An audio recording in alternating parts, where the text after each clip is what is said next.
Perfect. Hello and welcome to Break Even by Breakfast on the Accounting Channel with me, Mark Sweetman. On this show, we interview successful startup founders and ask them about their entrepreneurial journey to date.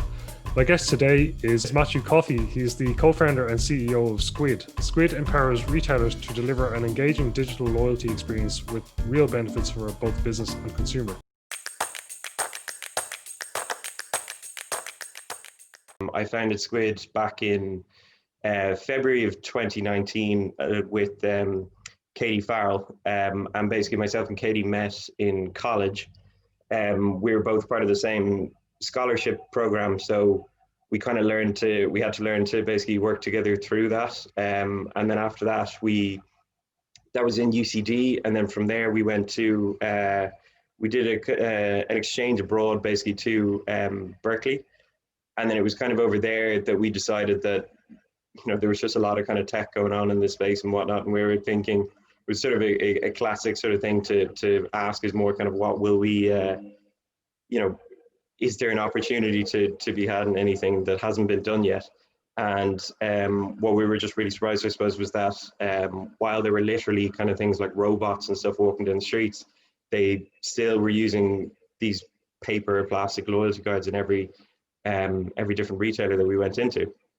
So we looked at that, and as soon as we kind of started actually getting into the research of it, we found out the amount of people who actually do use loyalty cards, the scale of them basically. And so we got back, we both ended up doing the same masters together in Trinity, but then after that we decided we'd basically go and give Squid a go. And the idea, I suppose, is that we wanted to put all your loyalty cards into the one place, fundamentally. But then the concept, I suppose, kind of grew to more connect, I suppose, customers with the people behind the business.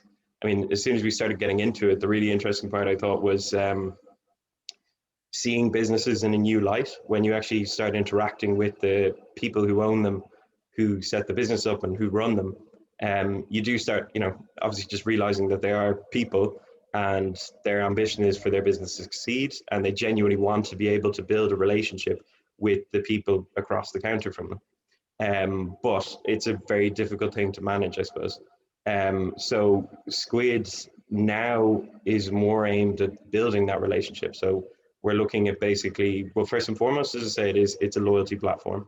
But the features that we're looking to add and that we have on the platform are aimed at allowing a retailer to kind of express their own brand, who they are, and specifically the people behind that business to the customers across the counter. What we did was myself and Katie went out and we started doing the market research and kind of getting pre-sales and that sort of stuff.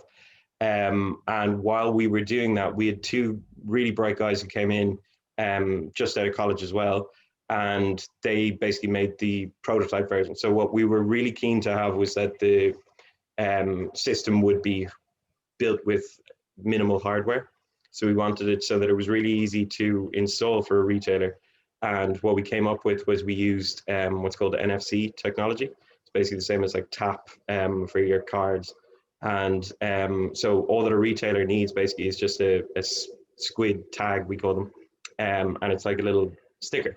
So what they did is they built the sort of MVP prototype of that just demonstrated that all you'd need was your phone to tap off one of these stickers to allot stamps basically to your phone. So that was the first step, was doing that. But then, we initially didn't really realize, I suppose, the importance of branding, and as I was saying, that kind of the ability to demonstrate more of like what your product is, who you are, and all those types of things. So we basically took that feedback on, and before the launch, we built in individual profiles for each retailer, which were more heavily focused on their branding and their individuality, I suppose. So we launched then in it was October 2019 again. So we're just over about a year launch now. It's the fact that we had no kind of prior experience in entrepreneurship or anything like that. We just really went for it. I mean, we as I said, we had these pre-sales lined up, and we we didn't, in hindsight, it was a bit silly. We didn't really have a kind of huge announcement or a lot of kind of PR or anything like that. We just sort of, we just said to these places, will you start using it? They agreed, and we just pushed it live. We had our kind of social media announcement, but we had a relatively small following and the rest. So we've always kind of been, the advisors and stuff that we had always sort of challenged us as, two people who had just come out of college, that they wanted to kind of, they were always looking for proof points, sort of as we moved along. So, the first one was kind of, if we fund you a little, can you actually demonstrate that you can build a product? And then, so as we said, we had our MVP, and then we iterated that based on feedback. And then the next step was kind of more, can you get it launched, and can you get people to use it? So yeah, like again, in terms of like our launch strategy, it was pretty mild. It was literally just a case of sort of putting it into the retailers who said that they would sign up, and just waiting on people to go and start using it. Like I think the main, there's obviously so many learnings as you go along in something like this, but both myself and Katie again had a background in engineering, and the people who we were mainly talking to were from sort of similar either scientific or engineering or tech backgrounds. And what I suppose we didn't take into consideration as much was, again, just the importance of brand and kind of marketing, I suppose, really. So if I was to do it again, definitely would be going back to having a bigger kind of gaining much more publicity before we launch, and possibly even just delaying it, out a little further to have a larger list of retailers waiting to use the platform, get it into a few newspapers, get it into that kind of thing, invest a bit, resources and talking to PR companies and the likes to launch with a bang, if you know what I mean. So yeah, I mean, what happened with us was we were very lucky in that, like, the people we launched with, and I suppose it's kind of the nature of the product as well, that retailers promote our product. So, it was like, in terms of marketing to app users, we're very lucky in that we have baristas and people working in different retailers who will tell people about the product and ask them to download it. They'll market it for you, basically, to your users. For us, exactly. Yeah. So I suppose at the time we probably overly relaxed on that front, because we could go back and we could again, with kind of the engineering background, we'd be very data driven. So we could kind of just go in and see, is there an increase in the number of people who are using it? And sure enough, it started going like that. Nice. Without us putting too much effort into the marketing. But in hindsight, could we have done more? Of course we could have. We could have done a lot more. It was definitely, it was really nerve-wracking. I remember really well the first place that I ever went into, and I do remember, I was literally shaking, I think, at the door, trying to work out, how do you say this? What'll I do to kind of introduce myself? And yeah, it was a very nerve-wracking time. But like, I think the other big nerve obviously was trying to work out, is this going to be something that they'd actually have any interest in? And again, we were just very lucky, I think, in like what we were targeting was kind of the first place I ever went into actually was a juice place, just around the corner from me. But it's kind of like, typically what we go after was like coffee shops, sort of limited service restaurants, like burrito kind of places, or stamp loyalty cards, basically, to begin with. And I don't know if it's a thing of being Irish or whatever, but people were they were really nice in taking the time to talk through it with us, and not just sort of give a yeah, maybe type thing. They'd give proper feedback and tell you, yeah, I would use this, and it was great for like judging price points and kind of features. Again, the problem I think that we had in hindsight was we were looking at it very much from a kind of tech perspective of sort of going, what can we do with this? What's the best functionality? How can we scale this and all that sort of stuff? So when we were talking to them, a lot of the focus was on kind of like new features that we might bring out. Whereas as time progressed, it was more trying to understanding about what kind of customer loyalty meant to them, and how, you know, how we could introduce features that would support that. And as I was saying, more just again this real importance on branding. Like, you know, for one coffee shop to be seen as different and unique to the one next door, it's primarily to do with the people who are in there and their brand and how the place feels and all that kind of stuff. So it became more about trying to capture that and, you know, allow an app user to come into the app and find out a little bit more about what a location is before they've been there, or kind of catch up with it as they go along. So that's something, as I was saying, that we're trying to work on, and we're trying to just build that into the app. And you know, I'm confident anyway that like over the next few months, that the new features and the new designs that we bring out will improve how that feels for an app user.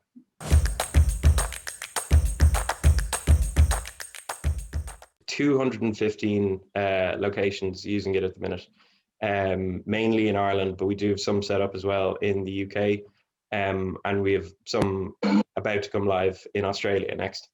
So it's growing, and you know, we're again, I suppose it's quite genuine. It's probably more luck to begin with that we did have these inbounds coming internationally. But we have we have a really good sales team as well behind us, who managed to get it into these locations. So yeah, it's growing, and you know, we've got a good mix of chains as well as independents. And I think that, you know, the more places that we get on, it adds credibility to who we are, which in turn allows, you know, for more retailers to become comfortable with the idea of using us and having us having their brand on the Squid platform. So I think one of the main things that we worked out was that there was a lot of possibilities with Squid. So the sheer scale of the amount of businesses and the amount of people that use loyalty cards, we knew that there was a lot of options in terms of maybe a commission model, a subscription model to use the service. There was advertising potential. There was even kind of an analytics side to it as well. So what we settled on initially was a subscription model. So basically where a retailer would pay to host the platform in their location. So the way we're looking at it now is that we'll introduce tiered subscriptions based on new features that we release out into the future. So, you know, things like communications, advertising. We have a kind of a marketplace as well, where a retailer can list products and an app user can come in and buy bundles of those products. So the idea being, you know, you might go in and buy 10 coffees up front, and then rather than you just tap them off basically. So almost like a loyalty card in reverse. So yeah, with subscriptions first, but as the platform grows, as our numbers grow, we'll look to introduce types of advertising, and ideally what we want to be looking at as well is kind of combining payments with loyalty. So, you know, there's still that problem that I see where, in terms of using a loyalty system, it kind of all boils down to hassle, I suppose, from the perspective of an app user, and it's trying to minimize that hassle of, you know, literally even just, I suppose, the payment and then doing something else to gain loyalty. So we're looking basically at combining the two. So you just pay, is kind of the future of what we're looking at.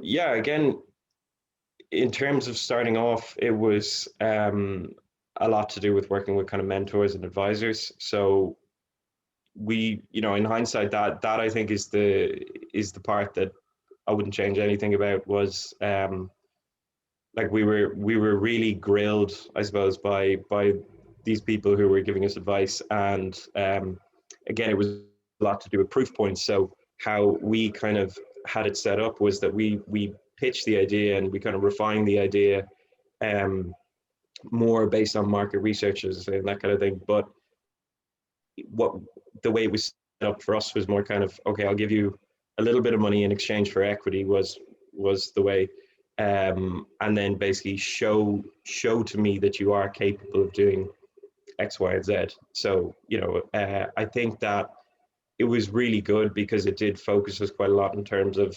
the traction and actually launching the product, pushing it along. So yeah, again, initially what had happened was that we had private investors who were also kind of mentors and advisors. And then beyond that, Katie basically got involved with Enterprise Ireland, so on the competitive start fund. So that was a program Katie went through, and there was I think it was 50,000 in equity again, basically. But that was sort of to get in. The way we looked at it was that kind of got us in the door with Enterprise Ireland. So I think that was a kind of a big milestone for us to get in with them. And then we had as well, we were approved for a number of grants, unfortunately, but we never actually got them because we joined in with the competitive start fund. So we had grants that we were supposed to get off the local enterprise office, but as soon as we became a client of Enterprise Ireland, we basically weren't eligible for those grants anymore.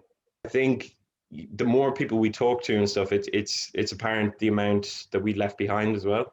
Like there's a lot of resources available from the local enterprise office, and it does seem like I wouldn't be an expert in terms of what disqualifies you from taking those grants, but it certainly seems like you should try probably and exhaust the local enterprise office before moving on to Enterprise Ireland. Not to mention, there's numerous other kind of bodies around the place that will provide some grants or support, office space, those kind of things as well. But yeah, we were very lucky as well that we got on a program with McCann Fitzgerald. It's called their Start Strong program, and we met with our solicitor in there, this guy John Neeson, who's fantastic, and that I think was a huge benefit for us early on, was having someone like that who really kind of knew. He's very experienced with working with startups and having that kind of expert advice, I suppose, in terms of where we should and shouldn't be looking in terms of financing. Is this a good option? Is this not a good option? And I suppose the bread and butter stuff of providing us all our kind of legal documents, setting up our GDPR compliance and that sort of thing. So it was so after the competitive start fund, we then knew we were kind of looking at raising a seed round. So at that stage, we'd started generating a bit of revenue, which kind of supported most of the costs that we wanted to look at, but it was still going back to kind of independent investors and lining up, I suppose, people who might be interested in investing for a seed round. But again, the way that we've structured things has always been that kind of proof point. So bit of money, hit a proof point, more money, hit the next proof point, keep progressing. So I think it does, at this stage, it puts us in quite a strong position that we have a lot of boxes ticked that, it's I suppose a strong position to be in looking for finance.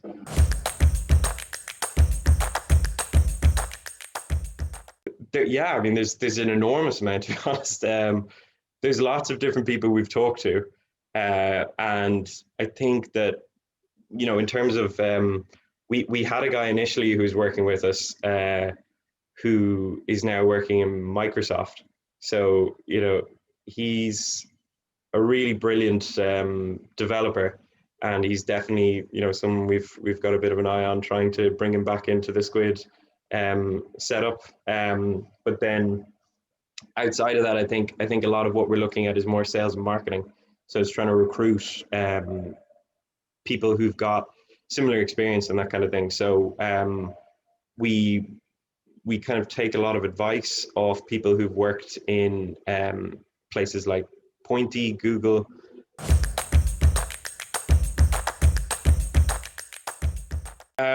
So I suppose we'd have different ones per sector. So the key ones that I'd be working with are more with the sales team. So what we're looking at is retailers live is our main one. So at this stage, it's all about growth. So the two main ones that I'd be focused on are retailers live on the platform and the number of app users. Then we can kind of break that down and we can look at basically the ratio of app users per retailer. And so, we'd be we're lucky again that, the nature of the platform means that we can monitor those figures quite carefully. But so it's looking at the average number of users per location and trying to drive that figure up. It's also looking at the number of taps on a daily basis, and how the number of taps is changing. So by taps again, sorry, I mean just collecting stamps. And so, we obviously want to see the platform grow, but at the same time, we know that it's got to be of maximum benefit for the retailers. So if we can monitor those stats remotely, and if we can learn off retailers that are doing particularly well on the platform what they're doing, we can bring that back to other retailers and I suppose show them techniques that could increase their usage and gain the maximum benefit from the platform. But yeah, so I think it's basically like a lot of it is what we'd look at is usage stats, and then from a product side, it's timelines really would be the main ones that we're focused on, is trying to bring